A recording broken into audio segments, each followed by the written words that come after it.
Hello United boys, welcome back to the channel. Michael Carrick अब हमारे नए interim manager बन चुके हैं, तो हर यूनाइटेड फैन के मन में एक सवाल है, किस तरीके से माइकल कैरिक सेटअप करेंगे यूनाइटेड की टीम को अच्छे ओपोनेंट के अगेंस्ट, बुरे ओपोनेंट के against, on the ball, of the ball, सब कुछ स्टडी करेंगे हम इस वीडियो में। साथ ही साथ हम देखेंगे माइकल कैरिक को क्या फायदा होगा, हमारे स्क्वाड का क्या हमारी स्ट्रेंथ है, और साथ ही साथ मोर इंपॉर्टेंटली क्या इस स्क्वाड में वीकनेसेस हैं जो माइकल कैरिक के सिस्टम में हॉन्ट कर सकती हैं, हमारे को ओपोनेंट्स एक्सप्लॉइट कर सकते हैं।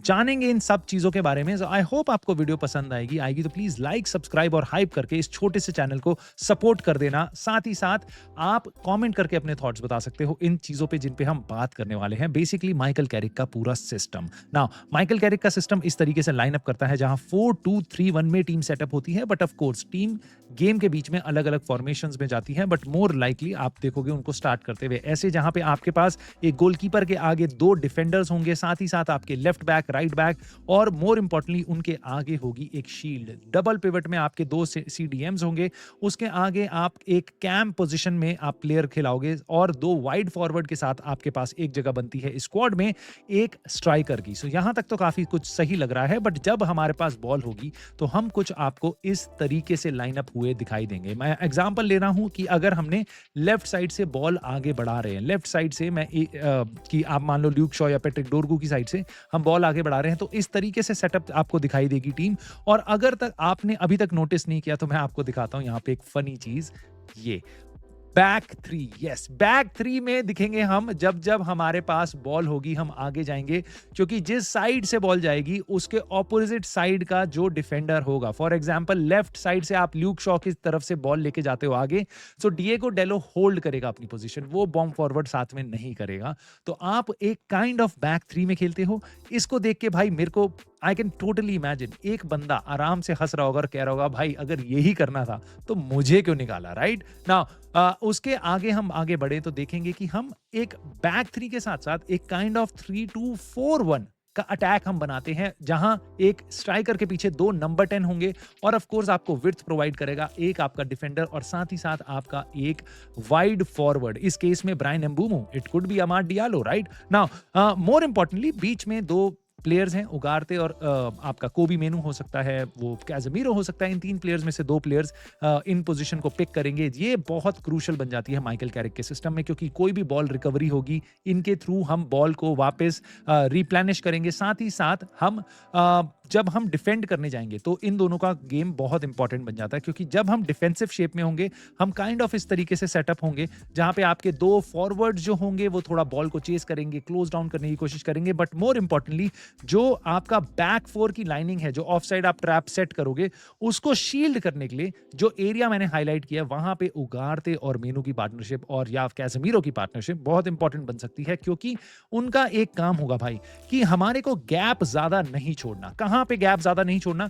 जो डिफेंस की लाइन है और जो मिडफील्ड की लाइन है उसमें लेटरली बेसिकली आपका पिच के लेंथ पे, यानी कि लेफ्ट टू राइट, वो गैप बहुत ज्यादा नहीं होना चाहिए, क्योंकि उस गैप में अगर ये गैप ज्यादा होगा, अगर वो थोड़ा और राइट की तरफ होंगे, तो उधर आपके ओपोनेंट्स बहुत आराम से स्पेसेस को एक्सप्लॉइट कर सकते हैं, स्पेशली ओपोनेंट्स के जो नंबर 10 होंगे, जो इस एरिया में खेलना जानते हैं, तो वो आपको हर्ट कर सकते हैं। तो उगारते मेनू इनका काम होगा कि इस गैप को काफी कम रखें। गेम के बीच में हम कैसा फ्लो कर सकते हैं आइडियल सिनेरियो में, उसके लिए मैं आपके पास ये वीडियो लाया हूं। आप देख सकते हो यहाँ पे एनिमेशन में कि किस तरीके से हम बॉल को लेके जा रहे हैं आगे, जहां पे आप देख रहे हो कि लामन्स ने एक लीचा के पास दिया है, साथ ही साथ ईडन हेवन पोजीशन में है, डिएगो डेलो अपनी पोजीशन में आ रहे हैं ऑलमोस्ट। हम काइंड ऑफ वापस वही फॉर्मेशन में जा रहे हैं। इस एग्जाम्पल में मैंने आपको बताया है कि ल्यूक शॉ की तरफ से हम बॉल लेके जा रहे हैं आगे। आप देख सकते हो कैसे कूनिया मूव कर रहा है, थोड़ी सी स्पेस बना रहा है कूनिया। अब जब ल्यूक शॉ की तरफ बॉल जाएगी तो may be he comes inside ball receive करने के लिए, या ऐसा भी हो सकता है कूनिया लाइन पे भागे और बॉल आगे रिसीव करने की कोशिश करे। In that case Ugarte becomes very important, और maybe Sesko drops back. Now इस केस में कूनिया के पास को बहुत इंपॉर्टेंट रोल बन जाता है बॉल रिसीव करने का, स्पेस बनाने का, क्रिएट करने का ल्यूक शॉ के लिए। बट ल्यूक शॉ की तरफ से आपको दिख रहा है उगारते भी एक ऑप्शन है, लीचा भी एक ऑप्शन है, और ल्यूक शॉ पे बढ़िया क्रॉस है। और मैं यहाँ पे ल्यूक शॉ का नाम ले रहा हूँ बार बार, it could be Patrick Dorgu as well. Now वहां पे हमारे पास एक बहुत अच्छा ऑप्शन है, हम डायरेक्टली भी सेस्को की तरफ जा सकते हैं, because Luke Shaw for example he has got a very good cross in him. Now इस टाइम पे आप देख सकते हो मोर इंपॉर्टेंटली कि हमारी फॉर्मेशन किस तरीके से सेटअप हो रही है। बैक थ्री, उसके बाद 2 मिडफील्डर जो रिप्लेनिश करेंगे बॉल को, रिसाइकिल करेंगे बॉल को, और जहां पे आप देख रहे हो उनका गैप किसी भी टाइम पे बहुत ज्यादा नहीं होगा डिफेंस के थ्रू, मतलब डिफेंस और उनके बीच में बहुत ज्यादा गैप नहीं होने देना चाहिए हमें। बट वापस सेस्को के पीछे 4 स्ट्राइकर हैं हमारे जो बेसिकली अटैकर्स हैं, वाइड फॉरवर्ड कह लो, आप नंबर 10 कह लो, जो हमारे को अटैक में हेल्प करेंगे, और इस तरीके से हम ओपोनेंट के बॉक्स में बॉल लेके जा सकते हैं। But again this sounds too easy, right, isn't it? Now Michael Carrick की टीम अगर इतनी ही फ्लूइड होती तो माइकल कैरिक आज जॉबलेस नहीं होते। कुछ तो कमियां होंगी, कुछ तो होगी, कुछ तो हमने यहाँ पे एग्जाम्पल में मिस किया है जिसको देख के ऐसा लग नहीं रहा कि भाई इतनी फ्लूइड फुटबॉल कैसे खेल लेंगे हम। कुछ तो हमने मिस किया है, राइट? बिल्कुल किया है, और वो हमने मिस किया है ओपोनेंट ही हमने मिस कर दिया था। तो अब हम देखेंगे ओपोनेंट अगर होगा तो माइकल कैरिक की टीम कैसे खेलेगी, not in an idealistic way but opponent के अगेंस्ट कैसा खेलेगी। अब ये जानने के लिए आपको ये सोचना पड़ेगा कि माइकल कैरिक की टीम एक्चुअल में कैसा करती है जब माइकल कैरिक किसी ओपोनेंट को फेस करते हैं। नाउ उसके लिए हमारे पास कुछ एग्जांपल्स हैं। अनसर्टेनली मैं इसको तो नहीं उठाऊंगा, क्यों? क्योंकि माइकल कैरिक का मैनचेस्टर यूनाइटेड का टेन्योर है जहां पे उन्होंने 3 गेम के लिए हमें मैनेज किया था, जब ओले गए थे और उसके बाद राल्फ रागनिक आए थे ना। उस एरा में माइकल कैरिक अनबीटन रहे थे। पहला गेम वो खेले थे चैंपियंस लीग में विलारियल के अगेंस्ट, जहां पे हम 0-2 से जीते थे away game, which was really good, क्योंकि वहां पे जेडन सांचो, रोनाल्डो, उन दोनों ने गोल स्कोर किया था। फिर एक टफ गेम था हमारा चेल्सी के होम ग्राउंड पे, जहां पे हमने 1-1 का ड्रॉ कराया था, और उसके बाद हमने आर्सेनल को अपने ओल्ड ट्रैफर्ड में बीट किया था 3-2 से। ना ये देख के ऐसा लगता है भाई Michael Carrick is a really really gem. Unbeaten record है बट वो बहुत जल्दी टूट सकता है, आप जानते हो, और उसको जानने के लिए आपको देखना पड़ेगा उनका मिडल्सब्रो का टेन्योर, क्योंकि वो है रियल। वहां पे उन्होंने 3 गेम नहीं, वहां पे उन्होंने 3 साल निकाले। सो मिडल्सब्रो की शुरुआत उनकी बहुत सॉलिड हुई थी। सीजन उन्होंने तब उठाया अक्टूबर में, आई थिंक उनकी हायरिंग हुई थी वहां पे, और जिस टाइम उनकी हायरिंग हुई तो 24 टीम्स जो चैंपियनशिप में होती हैं उसमें से 22nd नंबर पे थी माइकल कैरिक की टीम। और जो मैंने आपको फॉर्मेशन अभी तक दिखाई थी, मेजरली रिलाय किया था माइकल कैरिक ने उसी के ऊपर, और उसके थ्रू उनकी टीम काफी अच्छे तरीके से टेबल में ऊपर आई, और सीजन उन्होंने एंड किया बहुत ही हाई नोट पे, 4th पोजीशन पे। ना उसके कारण उनका जो स्ट्राइकर था, जो बहुत ही एवरेज स्ट्राइकर था उससे पहले, भाई इस बंदे ने रिकॉर्ड तोड़ दिया। 28 गोल मारे इसने उस सीजन, और वो बहुत ही सही तरीके से 4th पोजीशन तक ले आता है अपनी टीम को, और माइकल कैरिक का एकदम सर चढ़ जाते, सारे माइकल कैरिक फैन हो जाते हैं, मिडल्सब्रो के फैन जो थे। सो उसके बाद आता है रियलिटी बाइट, क्योंकि अगले season Michael Carrick 8th number पे ड्रॉप करते हैं चैंपियनशिप में, और उसके बाद नेक्स्ट सीजन में 24-25 में वो 10th नंबर पे सीजन एंड करते हैं, जिसके बाद उनको सैक कर दिया जाता है। And this is like last summer, right? Now ये क्या हुआ, ऐसा क्या रीजंस थे कि उनकी टीम अचानक से पहले शुरुआत में बहुत अच्छी तरीके से ऊपर जाती है, बट उसके बाद वो बहुत ही जल्दी नीचे आ जाती है, और कंसिस्टेंटली 2 साल तक उनकी एवरेज परफॉर्मेंस रहती है, वो मिड टेबल क्लब बन जाते हैं चैंपियनशिप के। सो उसको जानने के लिए आपको देखना पड़ेगा कि माइकल कैरिक के इश्यूज क्या रहे थे सेकंड सीजन से। सो प्लेयर डिपार्चर सबसे बड़ा इशू था। जो स्ट्राइकर मैंने आपको बताया उसने 28 गोल मारे थे, चूबा एक्पॉम, इस प्लेयर को सेल कर दिया जाता है। उसके बाद आपके कैमरन आर्चर, आरन रैमजी और रायन गिल्स जैसे जो प्लेयर्स थे, उनमें से कुछ लोन पे भी आए थे। सो उनका उस टीम में बहुत ज्यादा इंपॉर्टेंस था, और उनको फिर सेल कर दिया जाता है या फिर वापस लोन से भेज दिया जाता है, जिनको अच्छे से रिप्लेनिश नहीं किया जाता। तो उसके कारण जो स्क्वाड में कमियां थी, वो एक बहुत बड़ा रीजन है, बट मेरे ख्याल से उससे भी बड़ा रीजन है जिसके कारण माइकल कैरिक का फेलियर हुआ मिडल्सब्रो में, और वो रीजन था भाई उनकी रिजिडिटी, टेक्टिकल प्रेडिक्टेबिलिटी। जो हमने देखी है ना उनकी फॉर्मेशन इस टाइम पे, मोस्टली उन्होंने 3 साल तक सेम करी, और यही बोला जाता है उनके बारे में, ही वाज टू रिजिड। उनको ओपोनेंट्स ने एक बार शुरुआत में थोड़ा नहीं आया उनको समझ कि किस तरीके से ये खेल रहे हैं, बट एक बार उनको फिगर आउट कर लिया तो उसके बाद there was no going back. हर ओपोनेंट सेम तरीकों से हमारी टीम को, मिडल्सब्रो को अटैक करता था, माइकल कैरिक की टीम को, और उनके पास कोई भी प्लान बी नहीं होता था। सेम चीज वो बार बार करते थे, and that is why he was called very rigid by many of the Middlesbrough fan. Now आप ये देख सकते हो मिडल्सब्रो कैरिक के अंडर चैंपियनशिप में किस तरीके की फॉर्मेशन, 124 गेम्स में से भाई 112 गेम्स में 4-2-3-1 की फॉर्मेशन के साथ जाना, साथ ही साथ 4-4-2 में कभी कभार चले आना, बट उसके अलावा इन्होंने कुछ भी ज्यादा अडेप्ट नहीं किया, चेंजेस नहीं करे। और एक यूनाइटेड फैन बेस जो अपने पिछले मैनेजर को अडेप्ट करने को बार बार कह रहा था, we have ended up hiring a manager जिसको उसकी पिछली जॉब में काफी रिजिड समझा जा रहा था और बोला जा रहा था कि he is not able to adapt. I just hope Michael Carrick इतने रिजिड ना हो, और कम से कम अगर वो एक चीज यूनाइटेड से सीख पाए, रूबेन एमरिम के टेन्योर से सीख पाए, जो रूबेन एमरिम ने बहुत अच्छी करी थी मेरे हिसाब से यूनाइटेड के साथ, तो वो थी ये लॉन्ग बॉल्स। लॉन्ग बॉल्स सीधा गोलकीपर से आप अपने स्ट्राइकर पे जाओ, अपने जो सेकंड स्ट्राइकर खिलाओगे अब माइकल कैरिक के सिस्टम पे, उसके पास जाओ।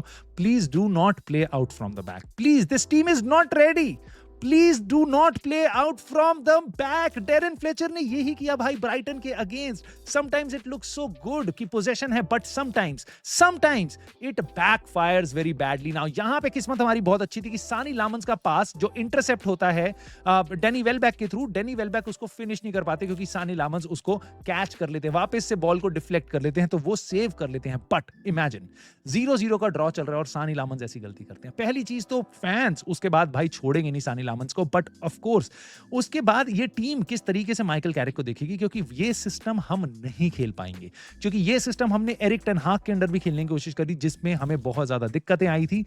बट रूबेन एमरिम ने अगर कुछ किया नहीं किया, मुझे नहीं पता आपको अच्छा लगा हो नहीं लगा हो, बट एक काम उसने किया था, उसने हमारे को वी वर द टीम भाई जिसने सबसे कम बॉल टर्नओवर्स करे थे अपने फाइनल थर्ड में, क्योंकि हम अपने फाइनल थर्ड में बॉल रखते ही नहीं थे, हम सीधा लॉन्च करते थे आगे। आप उसको अच्छे तरीके से देख सकते हो, आप उसको नेगेटिव देख सकते हो। इन एनी केस ये ट्रबल यूनाइटेड को कभी नहीं हुआ रूबेन एमरिम के under, and I just fear कि ये प्रॉब्लम हमें हो सकती है। अब उसको एक्सप्लेन करने के लिए मैंने यहाँ पे 2 एग्जांपल लिए हैं। एक ऐसी टीम लेट अस से मैनचेस्टर सिटी या आर्सेनल जिनके अगेंस्ट हम खेलने वाले हैं, जो हमें अच्छे तरीके से प्रेस करेगी, और उसके बाद एक वीकर टीम का एग्जांपल लूंगा और मैं आपको बताऊंगा कैसे माइकल कैरिक की टीम स्ट्रगल कर सकती है।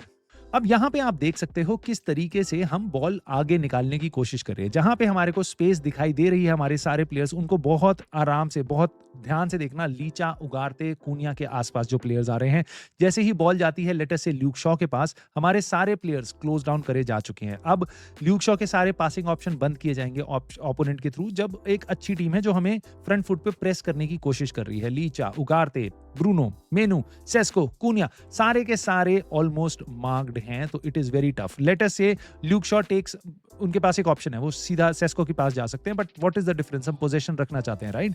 सो हम इस टाइम पे लेट अस से कूनिया के पास जाते हैं, और यहाँ पे कूनिया के लिए चीजें बन जाएंगी बहुत टफ, क्योंकि उनके पास रहेंगे कुछ ही ऑप्शंस। लेट अस से अच्छा एक प्लेयर है, सेस्को का एंगल वो बंद करके रखेगा, and when Cunha is receiving the ball with his back towards the goal, तो he has couple of options, either he can lay it down to Bruno Fernandes, या वो उगारते पे वापस जाएंगे, लीचा पे जाएंगे, सेस्को पे जाएंगे, अपना शॉ पे जाएंगे। इन एनी केस अगर यहाँ पे इंटरसेप्ट होता है तो यूनाइटेड काफी खुली होगी। अगर वो वापस पीछे जाते हैं, सारे प्लेयर वापस हमारे प्रेस्ड हैं काफी बुरी तरीके से, अगर एक हल्का सा भी गलत पास होता है, एक गलत इंटरसेप्शन आता है, तो हमारे लिए काफी डैमेजिंग हो सकता है, क्योंकि जो उनका फॉरवर्ड होगा they can bury us in this situation. So this is why I am not a big fan of possession based football, at least for the time being with this Manchester United team, जहां पे हमारे को better players की जरूरत है, right? और maybe this was the reason why Ruben Amorim, कि मैं जब पोजेशन बेस तब खेल पाऊंगा जब मेरे पे मिडफील्ड में ऐसे प्लेयर होंगे जिनको मैं कॉन्फिडेंटली बॉल दे सकता हूं, they can do up and down, but हमारे पास वो नहीं था, इसलिए वो इस टाइम पे लॉन्ग बॉल्स खेल रहा था। I think Michael Carrick should definitely consider going with the long ball tactics rather than this possession based football. But what happens अगर आपके सामने वाली टीम लेट अस से बर्नली है, लेट अस से कोई ऐसी टीम है जो बहुत ज्यादा आपको हाई प्रेस नहीं करेगी, अगर आप ल्यूक शॉ पे, लीचा पे बॉल लेके जा रहे हो, तो वो आपको टाइम देंगी, कहेगी आप हमारे पास आओ, आप हमारे हाफ तक आओ, तब हम आपको प्रेस करेंगे, या आप कर लो अटैक, हम अपना डीप रह के डिफेंड करेंगे। एक ऐसी टीम जहां पे यूनाइटेड ने यूजुअली हमारे को इन टीम्स के अगेंस्ट प्रॉब्लम होती है। सो लेट अस से उनकी फॉर्मेशन काइंड ऑफ ऐसी है, 4-5-1, 4-2-3-1, 4-3-3, 4-3-2-1, किसी भी तरीके से आप कह सकते हो। सो बेसिकली इस टीम का काम है कि मैं पीछे सिट बैक करूं और उसके बाद मैं प्रेशर अपने ऊपर आने दूं। नाउ सो उस टाइम पे इस तरीके से गेम चल सकता है कि यूनाइटेड बॉल लेके जाती है, ओपोनेंट हमारे को बॉल लेने देता है, वो कहता है कि ओके जब तक आप हमारे हाफ में ना आ रहे हम आपको प्रेस नहीं कर रहे हैं। एक उनका फॉरवर्ड है जो आगे स्पेस बस कवर कर रहा है इस टाइम पे, बट उनकी फॉर्मेशन काफी सॉलिड इस टाइम पे है। जैसे ही आप उनके हाफ के पास आते हो वो आपको प्रेस करना शुरू करते हैं, मैन मार्किंग स्टार्ट हो चुकी है, बट जैसे ही अगर आप बॉल प्रोग्रेस करते हो फॉरवर्ड, अगर आप जाते हो उगारते कूनिया, कुछ पासेस आप एक साथ लाने की कोशिश करते हो, तो आप देख रहे हो कितनी जल्दी ओपोनेंट आ सकता है अपनी शेप में 4-5-1 की शेप में, जहां पे उन्होंने सारे गैप्स क्लोज कर दिए हैं and they are playing a low block football. यहाँ पे अब कूनिया और शॉ ये कुछ आपस में इंटरचेंजेस करके अगर कुछ क्रॉसेस डाल पाए तो दैट इज गुड, अदरवाइज आपके लिए थोड़ा मुश्किल हो जाता है अंदर आना, क्योंकि आपके पास आप देख रहे हो फॉर एग्जांपल यहाँ पे ब्रूनो के आसपास 2-3 प्लेयर्स हैं, उगारते मेनू बहुत ज्यादा कमिट नहीं करेंगे फॉरवर्ड, बट उनके आसपास भी प्लेयर हैं, तो ओपोनेंट को ब्रेक डाउन करना इस यूनाइटेड टीम के लिए काफी मुश्किल हो सकता है। उस केस में आप क्या करोगे, you will rely on crosses. I know बहुत से प्लेयर चाहते हैं, बहुत से फैंस चाहते हैं कि सेस्को के साथ हमें बहुत सारे क्रॉसेस करने चाहिए, but most of the time crosses का एंड रिजल्ट ये होता है कि बॉल वापस चली जाती है। सो वापस एक बढ़िया सी टीम को तोड़ना यूनाइटेड के लिए इजी नहीं होगा, बट एक यही गेम हो सकते हैं जहां पे पोजेशन बेस्ड फुटबॉल आपकी काम करे, बट एक बड़े गेम में वो आपको बहुत बुरे तरीके से हॉन्ट कर सकती है। नाउ ये है मेरी समझ मिडलसब्रो में माइकल कैरिक को देख के और यूनाइटेड की टीम को देख के। मुझे लगता है हमारे फेयर शेयर ऑफ पॉजिटिव्स होंगे इस सीजन में माइकल कैरिक के अंडर, बट उससे ज्यादा कंसर्निंग मुझे लगता है हमारे फेयर शेयर ऑफ स्ट्रगल्स रहेंगी अगर खासकर हम पोजीशन बेस्ड फुटबॉल खेलते हैं। तो माइकल कैरिक जिसके लिए जाने जाते थे और जहां पे उनको काफी ट्रबल हुई है मिडलसब्रो में भी, so I think he could be found out very early especially against big teams. But let us see आपकी क्या राय है, आपको क्या लगता है यूनाइटेड कैसा करेगी? मेरी तो थ्योरी है भाई कि अगर यूनाइटेड का सीजन थोड़ा सा भी ठीक अगर मैनेजर हमें मिल गया, we can actually end up in top 5, not because कि हमारी टीम बहुत अच्छी है और पिछला मैनेजर खराब था, बट एक्चुअली इस बात के लिए कि अब हमारे पास भाई एफए कप भी नहीं रहा जहां पे हम एक्सपेक्ट कर रहे थे 3-4 गेम हमें और खेलने को मिल सकते हैं।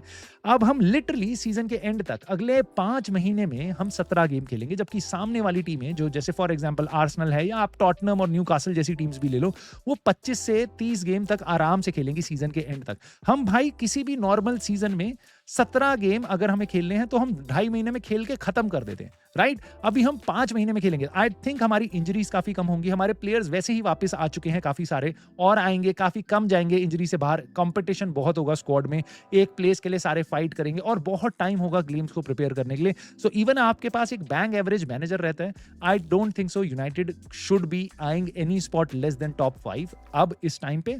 बट अगर माइकल कैरिक एकदम ही खत्म मैनेजर निकले तो भाई हमें बहुत दिक्कत हो सकती है सीजन में। बट आपकी प्रेडिक्शन क्या है, कैसी लगी आपको ये वीडियो, ये आप मुझे कमेंट करके बता सकते हो। लाइक सब्सक्राइब हाइप करके आप सपोर्ट कर सकते हो अगर अभी तक नहीं किया तो। And I will see you soon in the very next video.